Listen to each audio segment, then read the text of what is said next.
اس کے ذہن میں خیال کودا تھا کہ وہ درخت پر چڑھ سکتی ہے، تبھی تیزی سے درخت کے اوپر چڑھنے لگی۔ ادھر آتے احد نے دیکھا جہاں کوئی درخت پر تیزی سے چڑھ رہا تھا، وہ سمجھا کوئی بندر ہی ہوگا جو اتنی تیزی سے اوپر چڑھ رہا ہے۔ تبھی وہ سب بلا کر ادھر ادھر دیکھنے لگا۔ علیزے روتی ہوئی اوپر چڑھ گئی اور آواز بند کر کے بیٹھ گئی۔ تبھی احد نے علیزے کو آواز دی، علیزے کہاں ہو یار؟ آخر وہ تھک گیا تھا، تبھی آواز میں تھکاوٹ محسوس ہوئی۔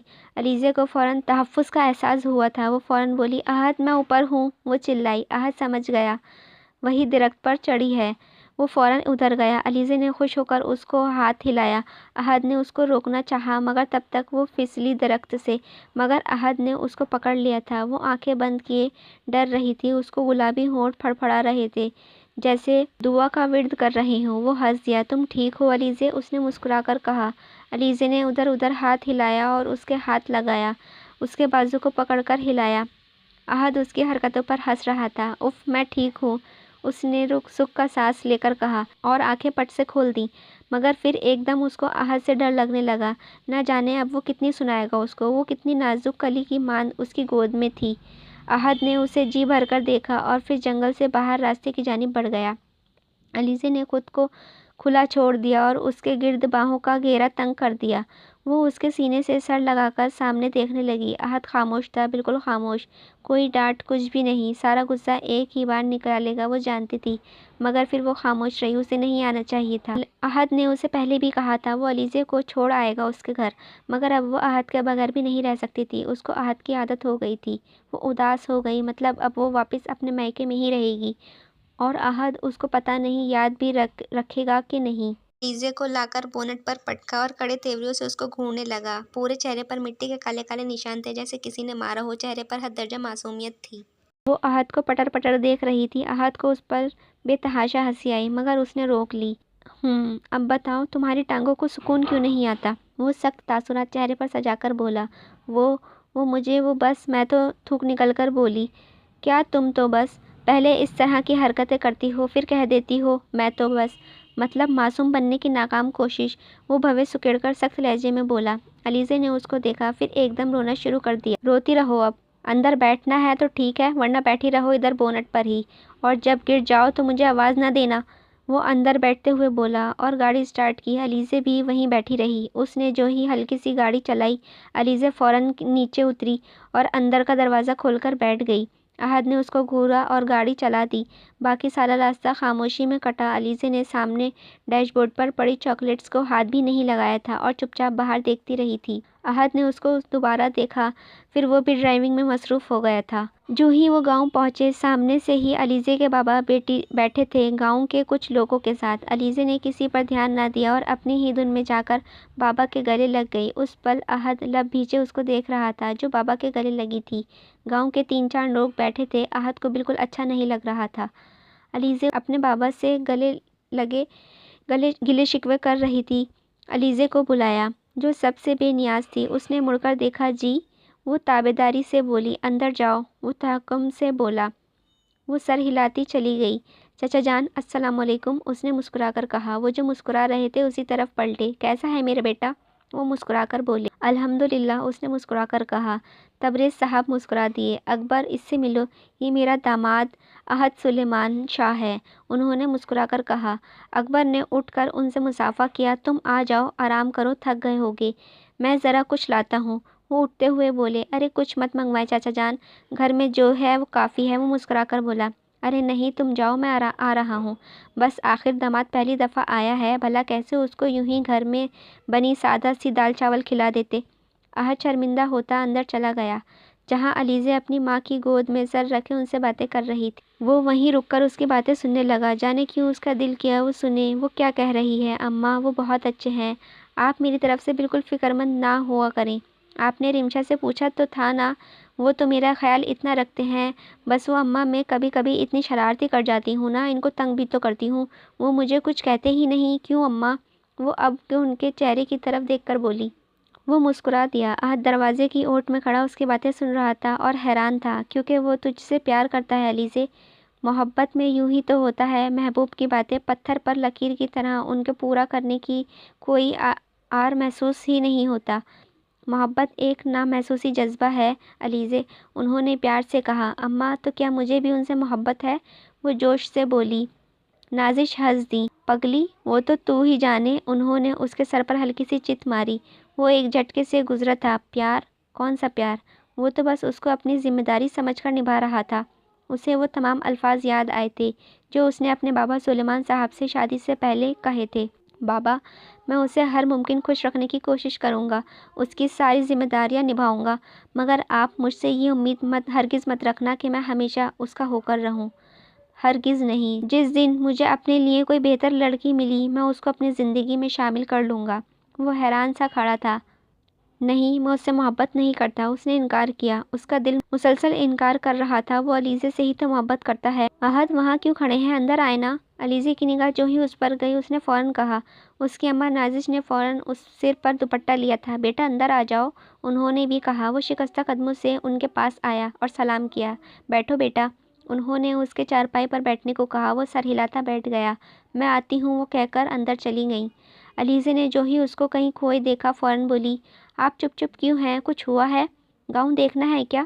وہ مسکرا کر بولی۔ اس نے ایک نظر اٹھا کر اس کو دیکھا۔ جو خوبصورت مسکان چہرے پر سجائے اسے ہی دیکھ رہی تھی۔ اسے افسوس ہونے لگا۔ ہاں نا، دیکھنا ہے، تم لے کر جاؤ تو۔ وہ مسکرا کر بولا۔ علیزے بچوں کی طرح خوش ہو گئی۔ ابھی چلیں؟ وہ خوشی سے بولی۔ وہ ہنس دیا۔ ابھی نہیں، صبح چلیں گے، ابھی تو اندھیرا پھیل رہا ہے نا۔ اوپر دیکھو۔ وہ اس کی نظریں آسمان کی طرف لے کر بولا۔ اس نے جانا آج ہی گھر تھا، بس علیزے کا دل رکھنے کو اس نے بول دیا تھا۔ اس نے افسوس سے سر ہلایا۔ پر آپ پریشان نہ ہو احد، ہم کل چلیں گے، آپ کو سب دکھاؤں گی۔ وہ پٹر پٹر بول رہی تھی۔ وہ مسکرا دیا۔ بس اب نہیں ہوتا تم سے کہہ دینا، وہ مسکرا کر بولا۔ علیزے نے سر ہلا دیا۔ تبھی تبریز صاحب ہاتھوں میں کئی شاپرز لیے اندر آئے۔ وہ فوراً فکر مندی سے ان کی جانب بڑھی۔ ابا، یہ تو اتنے بھاری ہیں، مجھے دیں، میں لے جاتی ہوں۔ وہ فوراً ان کے ہاتھ سے شاپرز لے کر بولی۔ احد نے اس کا چہرہ دیکھا جہاں فکر مندی کے تاثرات تھے۔ ارے میری شہزادی، رہنے دو تو میں اٹھا لوں گا، وہ ہنس کر بولے۔ نہیں بس میں لے جاتی ہوں۔ وہ اندر چلی گئی اور آخر تک اس کو دیکھ رہا تھا۔ اس کو لگا تھا اب وہ علیزے سے جان چھڑا لے گا، اسے یہیں چھوڑ جائے گا، مگر اب جانے کیوں اس کا دل اس کو منع کر رہا تھا۔ دیکھا کتنی پگلی ہے، ذرا سی بات پر فکر مند ہو جاتی ہے، وہ ہنس کر بولے۔ اس نے سر ہلایا۔ احد، تمہیں تنگ تو نہیں کرتی نا یہ؟ بیٹا بچپنا ہے اس میں تھوڑا سا، تبھی شرارت کر جاتی ہے۔ دوسرا ایک ہی اولاد تھی ہماری تو بس پیار سے پالا ہے اس کو ہم نے، اگر کبھی تنگ کرے تو نظر انداز کر دینا، بہت جلد ٹھیک ہو جائے گی، وہ اس کو دھیرے دھیرے سمجھا کر بولے۔ احد نے ان کو دیکھا۔ چاچا جان، آپ پریشان کیوں ہوتے ہیں؟ علیزے بہت اچھی ہے، مجھے اس کی کوئی شرارت بری نہیں لگتی۔ ہاں بچپنا تو ہے اس میں، مگر میں جانتا ہوں پڑھے گی آگے تو میچیور ہو جائے گی۔ وہ خود نہیں جانتا تھا یہ الفاظ اس کے دل سے کیسے نکل رہے تھے۔ انہوں نے حیرت سے اس کو دیکھا۔ کیا مطلب؟ تم اسے پڑھا رہے ہو؟ وہ حیرت سے بولے۔ چچا جان، میں چاہتا ہوں علیزے پڑھے، میرے ہی کالج میں پڑھے گی، میں یونیورسٹی کے اسٹوڈنٹس کو پڑھاتا ہوں، کوشش کر کے علیزے کو کلاس میں بھی پیریڈ لے لیا کروں گا، اس کا خیال رکھوں گا، اب میری ذمہ داری ہے علیزے، آپ لوگ پریشان نہ ہوں، وہ مسکرا کر بولا۔ ان کے دل کو سکون ملا تھا۔ اتنے میں علیزہ سب ٹرے میں سجا کر باہر آئی، ساتھ ہی نازش بھی آ رہی تھیں۔ انہوں نے کچن میں علیزے کو بہت سمجھایا تھا کہ وہ اب بچپنا چھوڑ کر سمجھدار بن جائے۔ وہ سر پر دوپٹہ جمائے باہر آئی تھی۔ احد تبریز سے باتوں میں مگن تھا، اس کو آنے پر چونکا۔ نازش میز لیے آئی تھی، اس نے سب میز پر رکھ دیا اور خود کھڑی رہی اور 5 منٹ تک تبریز کے ساتھ مگن رہا۔ پھر اس کو دیکھا جو کھڑی ہوئی تھی۔ بیٹھ جاؤ، کھڑی کیوں ہو؟ اس نے اپنے پاس اس کی جگہ بنائی۔ وہ اماں نے کہا تھا آپ کی اجازت کے بغیر کوئی کام نہیں کرنا، وہ گہری سنجیدگی سے بولی۔ احد نے بمشکل اپنی ہنسی روکی اور نازش کو دیکھا جو علیزے کو گھور رہی تھی۔ یہ نہیں سدھر سکتی، انہوں نے تنک کر کہا۔ وہ ہنس دیا۔ ابھی ہو جائے گی سمجھدار، اتنی جلدی کیا ہے، وہ ہنس کر بولا۔ پر پھر بھی تنگ نہ آ جاتے ہوں گے تم بھی احد کبھی کبھی، وہ شرمندگی سے بولی۔ ان کی بات پر تبریز نے بھی ان کی جانب دیکھا۔ نہیں ایسی کوئی بات نہیں، وہ ہنس کر بولا۔ علیزے نے مسکرا کر اس کو دیکھا تھا۔ اماں، مجھے اپنی سہیلیوں سے بھی ملنا ہے، وہ اب سنجیدگی سے بولی، جو اس کی شخصیت کا ہرگز خاصا نہیں تھی۔ علیزے، کل مل لینا، تم تو یہیں ہو نا؟ میں جا رہا ہوں کیونکہ مجھے لازمی یونیورسٹی جانا ہے، وہ اس کو روک کر بولا۔ پر بیٹا اب دیکھو رات ہو گئی ہے، اس وقت مناسب نہیں لگ رہا ہے مجھے تمہارا، تبریز آسمان کی جانب دیکھ کر بولے۔ علیزے فوراً چونکی تھی۔ نہیں نہیں، میں بھی جاؤں گی آپ کے ساتھ، وہ فوراً بولی۔ تم رہو ابھی کچھ دن یہاں، اتنے دنوں بعد آئی ہو تم یہاں؟ وہ اس کو روک کر بولی۔ نہیں نہیں اماں، انہیں کہیں نا، میں نے ابھی ہی جانا ہے، وہ ضد کر کے بولی۔ اسے احد کی گاڑی میں کی ہوئی بات اب تک یاد تھی۔ ارے رک جانا یہاں، بعد میں چلی جانا، آ جائیں گے نا لینے۔ ان کی بات پر علیزے کی آنکھیں بھیگ گئی تھیں۔ نہیں آئیں گے لینے، مجھے یہ نہ لے جانے کے لیے ہی چھوڑ کر جا رہے ہیں، وہ روتے ہوئے بولی اور تیزی سے سیڑھیاں پھلانگتی اوپر چلی گئی۔ وہ حیران پریشان سا اس کو دیکھ رہا تھا جو اوپر چلی گئی تھی۔ تبریز نے مسکرا کر اس کو دیکھا۔ جاؤ بھائی، لے جاؤ اپنی بیگم کو، اب اس کا تمہارے بغیر دل ہی نہیں لگتا، وہ مسکرا کر بولے۔ احد کے چہرے پر خود ہی مسکراہٹ رینگ گئی تھی۔ وہ مسکراتے ہوئے اوپر چلا گیا جہاں علیزے گھٹنوں میں سر دیے رو رہی تھی۔ پیچھے سے احد نے اس کو کندھے پر ہاتھ رکھا تھا۔ وہ ہزاروں میں بھی اس کے لمس کو پہچانتی تھی۔ پیچھے نہیں مڑی، یوں ہی بیٹھی رہی۔ ناراض ہو؟ وہ مسکرا کر بولا۔ وہ اس کے سامنے جا کر بیٹھ گیا۔ چودھویں کی چاند کی روشنی میں اس کا چہرہ دمک رہا تھا، گال سرخ ہو گئے تھے۔ تو کیا نہ ہوں؟ آپ مجھے خود سے دور کر رہے ہیں؟ وہ مزید آنسو آنکھوں میں لائے ہوئے بولی۔ اس کی بات پر وہ حیران ہو گیا تھا۔ وہ اتنی سمجھدار کب سے ہو گئی تھی جو اتنی بڑی بڑی باتیں کر رہی تھی؟ میں کب کر رہا ہوں؟ میں تو اس لیے چھوڑ رہا ہوں کہ تم یاد کر رہی تھی اپنے گھر والوں کو، تبھی سوچا کچھ دن تمہیں یہیں چھوڑ دوں۔ اس نے اس کے بالوں میں انگلیاں پھیرتے ہوئے کہا۔ ہاں آتے ہیں یاد، پر وہ آپ سے زیادہ نہیں، وہ آنسو صاف کر کے بولی۔ وہ مسکرا دیا۔ یہ تم اتنی بڑی بڑی باتیں کب سے کرنے لگی؟ وہ مسکرا کر بولا۔ اس نے احد کی آنکھوں میں جھانک کر دیکھا۔ جب سے آپ سے محبت ہوئی ہے۔ وہ حیرت سے اس کو دیکھ رہا تھا۔ احد، میں اتنی بھی بچی نہیں جتنے آپ سمجھتے ہیں، بس آپ کی میری ہر خواہش کو ماننے والی عادت باتیں مجھے ضد اور بچوں والی حرکتیں کرنے پر مجبور کر دیتی ہیں۔ میرا دل چاہتا ہے میں آپ سے اپنی ہر بات منواؤں۔ وہ آنکھوں میں آنسو لیے صاف کرتے ہوئے بولی۔ وہ مسکرا دیا۔ پگلی، تم ایسی حرکتیں نہ بھی کرتی تب بھی میں تمہاری ایسے ہی تمام ضدیں پوری کرتا، اس نے علیزے کو پاس لا کر کہا تھا۔